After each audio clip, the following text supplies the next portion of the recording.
আসসালামু আলাইকুম। দুপুরের শীর্ষ সংবাদে স্বাগত জানাচ্ছি আমি শাহনাজ পারভীন। বিএনপির সঙ্গে প্রধান উপদেষ্টার বৈঠকের সময় পরিবর্তন। জমিতে সংঘর্ষের পর সব বিভাগের পরীক্ষা স্থগিত। চিকিৎসকদের নিয়ে জামায়াত নেতার বক্তব্যের প্রতিবাদ ড্যাবের। রোববার সকাল থেকে কাকরাইলে জাতীয় পার্টির কার্যালয়ের সামনে পুলিশ মোতায়েন। ছাত্রলীগের রাজনীতির সঙ্গে জড়িতদের অভিযোগ, ফরহাদের মনোনয়ন চ্যালেঞ্জ করে রিট শুনানি মঙ্গলবার। নেত্রকোনায় জমি নিয়ে বিরোধের দু গ্রুপের সংঘর্ষ, সাবেক ইউপি সদস্য সহ নিহত ৩। মাদক ব্যবসায় বাধা দেয় ছাত্রদলের অফিস ভাঙচুর, অগ্নিসংযোগ। যখন যে দেশে গেছেন সেখানে অর্থ পাচার করেছেন সাইফুজ্জামান চৌধুরী। বিসিবির নির্বাচনে অংশ নেয়ার ঘোষণা তামিমের। ৮ বিভাগে বৃষ্টির পূর্বাভাস। এয়ার ইন্ডিয়ার বিমানে ওড়ার পরে ইঞ্জিনে আগুন। ভয়েস অব আমেরিকার ৫০০ সাংবাদিককে চাকরিচ্যুত করেছে ট্রাম্প প্রশাসন। এবং একই সময় চীন সফরে ভারত ও পাকিস্তানের প্রধানমন্ত্রী। শুনছিলেন শিরোনাম, এবার বিস্তারিত। দেশের বিদ্যমান পরিস্থিতি নিয়ে বিএনপি, জামাত ও এনসিপির সঙ্গে আজ রোববার প্রধান উপদেষ্টা ডক্টর মোহাম্মদ ইউনূসের বিশেষ বৈঠকের কথা রয়েছে। শনিবার এক সংবাদ সম্মেলনে এ তথ্য জানিয়েছেন প্রধান উপদেষ্টার প্রেস সচিব শফিকুল আলম। তবে বৈঠকের সময়সূচিতে কিছুটা পরিবর্তন এসেছে বলে রোববার এক বার্তায় জানিয়েছে প্রধান উপদেষ্টার প্রেস উইং। শনিবার সংবাদ সম্মেলনে প্রেস সচিব জানিয়েছিলেন, বেলা ৩টায় বিএনপি, বিকাল ৪টায় জামাত এবং সন্ধ্যা ৬টায় এনসিপির সঙ্গে বৈঠকে বসবেন প্রধান উপদেষ্টা। আজ প্রেস উইং এর বার্তায় জানা গেছে, বিএনপির সঙ্গে সবার আগে নয় বরং সবার শেষে বৈঠকে বসতে যাচ্ছেন প্রধান উপদেষ্টা। বিএনপির সঙ্গে বৈঠকের সময়সূচি বেলা ৩টা থেকে পরিবর্তন করে সন্ধ্যা ৭:৩০টায় নেওয়া হয়েছে। প্রেস সচিব জানান, বিএনপি, জামাত ও এনসিপিকে বৈঠকে ডেকেছেন প্রধান উপদেষ্টা। আলাদাভাবে ৩টি বৈঠক হবে। বৈঠকে দেশের বিদ্যমান পরিস্থিতি ও নির্বাচন নিয়ে আলাপ আলোচনা হবে। রোববার ৩১ অগস্ট সকালে গণমাধ্যমকে বিষয়টি নিশ্চিত করেছেন উপাচার্য প্রশাসন অধ্যাপক ডক্টর মোহাম্মদ কামাল উদ্দিন। তিনি বলেন, শিক্ষার্থীদের নিরাপত্তা ও সার্বিক পরিস্থিতি বিবেচনা করে রোববারের সব পরীক্ষা স্থগিত রাখার সিদ্ধান্ত নেওয়া হয়েছে।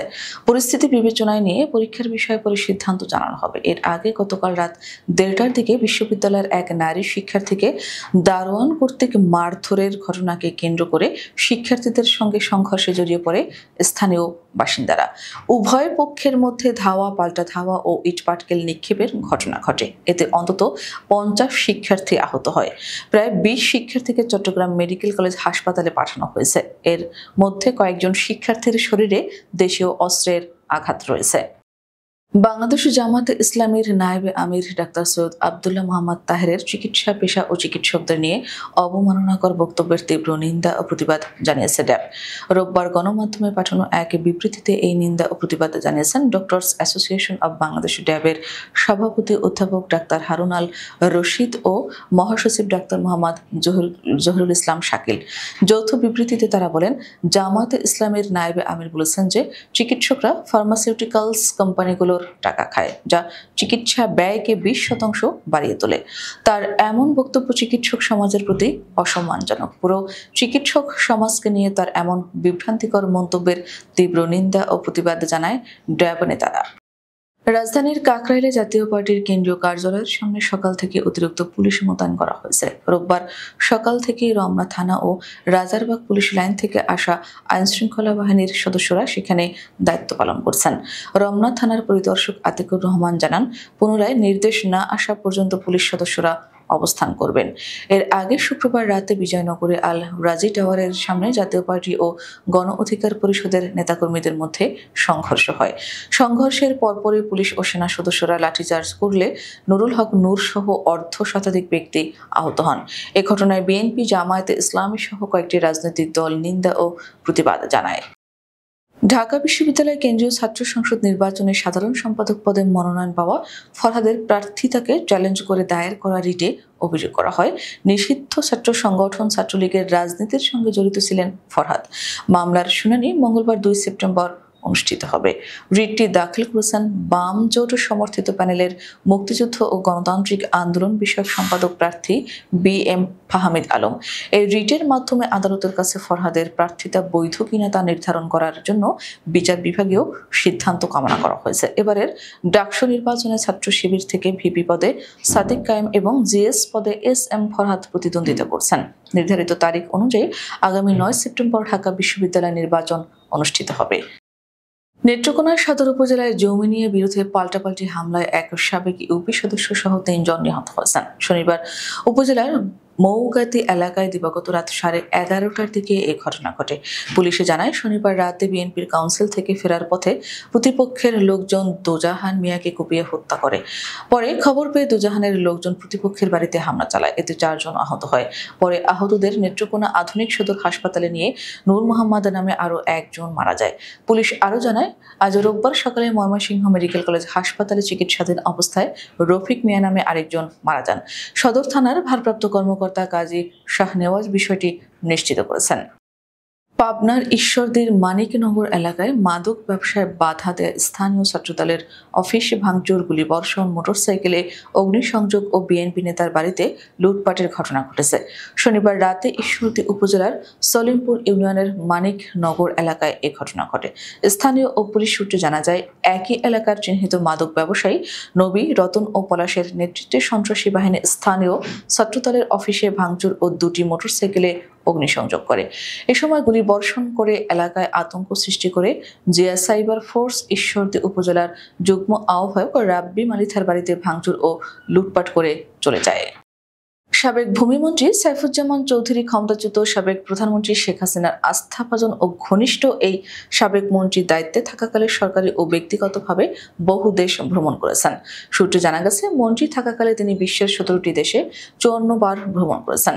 দুর্নীতিগ্রস্ত আওয়ামী লীগ সরকারের এই সহযোগী যখন যে দেশে ভ্রমণ করেছেন সেখানে অর্থ পাচার করে এসেছেন। এর মধ্যে সবচেয়ে বেশি পাচার করেছেন যুক্তরাজ্য, সংযুক্ত আরব আমিরাত, যুক্তরাষ্ট্র ও সিঙ্গাপুরে। বিভিন্ন দেশে তার 581টি ফ্ল্যাট, বাড়ি ও 8টি প্রতিষ্ঠান রয়েছে বলেও জানা গেছে।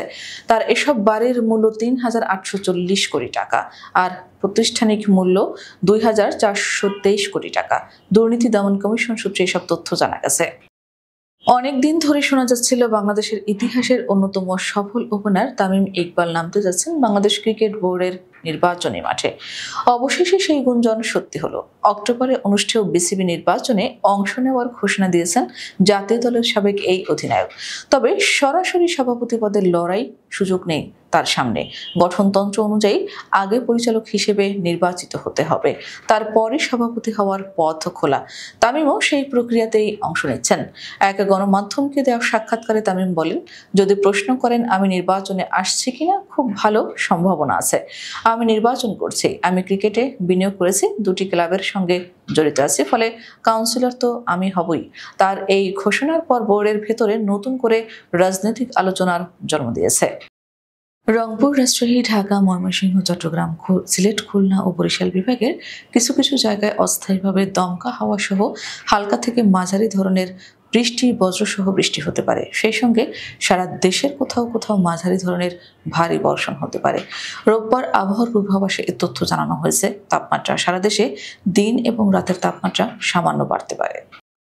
ভারতীয় বিমান সংস্থা এয়ার ইন্ডিয়ার বিমানে আবারও গোলযোগ দেখা দিয়েছে। দিল্লি থেকে উড্ডয়নের পরপরই মাঝ আকাশে আগুন দেখা গেছে ফ্লাইটের একটি ইঞ্জিনে। তারপর বিমানটিকে আবার দিল্লিতে ফেরানো হয়েছে। রোববার এক প্রতিবেদনে এই তথ্য জানিয়েছে ভারতীয় সংবাদ মাধ্যম NDTV। প্রতিবেদনে জানানো হয়েছে, রোববার সকালে দিল্লি থেকে ইন্দোরগামী এয়ার ইন্ডিয়ার একটি বিমানে মাঝ আকাশে আতঙ্কের সৃষ্টি হয়। দিল্লির ইন্দিরা গান্ধী আন্তর্জাতিক বিমানবন্দর থেকে ছাড়ার কিছুক্ষণের মধ্যে AI-2913 ফ্লাইটের ককপিট কর্মীরা ডান দিকের ইঞ্জিনে আগুন দেখতে পান। সঙ্গে সঙ্গে জরুরি পদক্ষেপ নিয়ে ইঞ্জিনটি বন্ধ করে দেন পাইলটরা এবং বিমানটিকে ফের দিল্লিতে ফিরিয়ে আনা হয়। মার্কিন প্রেসিডেন্ট ডোনাল্ড ট্রাম্পের প্রশাসন যুক্তরাষ্ট্র সরকারের অর্থায়নে পরিচালিত সংবাদ মাধ্যম ভয়েস অব আমেরিকার প্রায় 500 কর্মীকে বরখাস্ত করার প্রক্রিয়া শুরু হয়েছে। দীর্ঘদিন ধরে হোয়াইট হাউস সংস্থাটিকে উগ্রপন্থী আখ্যা দিয়ে আসছিল। এবার প্রতিষ্ঠানটিকে সীমিত করার অংশ হিসেবে এ উদ্যোগ নেওয়া হয়েছে। ব্রিটিশ সংবাদ মাধ্যম BBC রোববার এক প্রতিবেদনে এ তথ্য জানিয়েছে। ভিও এর মূল সংস্থা US agency for global media এর ভারপ্রাপ্ত প্রধান কারি লেক এক বিবৃতিতে বলেন, এর সিদ্ধান্ত ফেডারেল আমলাতন্ত্র কমাবে, সংস্থার কার্যকারিতা বাড়াবে এবং মার্কিন করদাতাদের অর্থ সাশ্রয় করবে। চীনের তিয়ানজিনে অনুষ্ঠিতব্য সাংহাই কো-অপারেশন অর্গানাইজেশন সম্মেলনে যোগ দিতে একই দিনে পৌঁছেছেন ভারতের প্রধানমন্ত্রী নরেন্দ্র মোদী এবং পাকিস্তানের প্রধানমন্ত্রী শেহবাজ শরীফ। শনিবার দেশ দুটির স্থানীয় সংবাদ মাধ্যম এ তথ্য নিশ্চিত করেছে। রোববার ও সোমবার উত্তর বন্দর নগরীতে অনুষ্ঠিত হবে এই সম্মেলন। দ্বিতীয় বিশ্বযুদ্ধের সমাপ্তির ৮০ বছর পূর্তি উপলক্ষে বেইজিংয়ে আয়োজন করা বিশাল সামরিক কুচকাওয়াজের কয়েকদিন আগে এসসিও বৈঠক শুরু হচ্ছে। ওই কুচকাওয়াজে প্রায় ২৬ জন বিশ্ব নেতা যোগ দেবেন বলে আশা করা হচ্ছে। তবে বৃহস্পতিবার চীনের রাষ্ট্রীয় গণমাধ্যমে প্রকাশিত কুচকাওয়াজে অংশগ্রহণকারীদের তালিকায় মোদির নাম অন্তর্ভুক্ত ছিল না। এসসিও বর্তমানে চীন, Bharat, Russia, Pakistan, Iran, Kazakhstan, Kyrgyzstan, Tajikistan, Uzbekistan এবং বেলারুশকে পূর্ণ সদস্য হিসেবে অন্তর্ভুক্ত করেছে। এছাড়া আরও ১৬টি দেশ পর্যবেক্ষক বা সংলাপ অংশীদার হিসেবে যুক্ত রয়েছে। আমাদের পরবর্তী রাতের শীর্ষ সংবাদ দেখার আমন্ত্রণ জানিয়ে এখনকার মতো বিদায় নিচ্ছি। দর্শক, ভিডিওটি শেষ পর্যন্ত দেখার জন্য আপনাকে অসংখ্য ধন্যবাদ। নিত্য নতুন সংবাদ পেতে আমাদের ইউটিউব চ্যানেলটি সাবস্ক্রাইব করুন ও নিয়মিত নোটিফিকেশন পেতে বেল বাটনটি ক্লিক করুন এবং আমাদের ফেসবুক পেজটি লাইক করুন। এছাড়াও আমাদের ভিডিওতে লাইক দিয়ে শেয়ার করুন। আল্লাহ হাফেজ।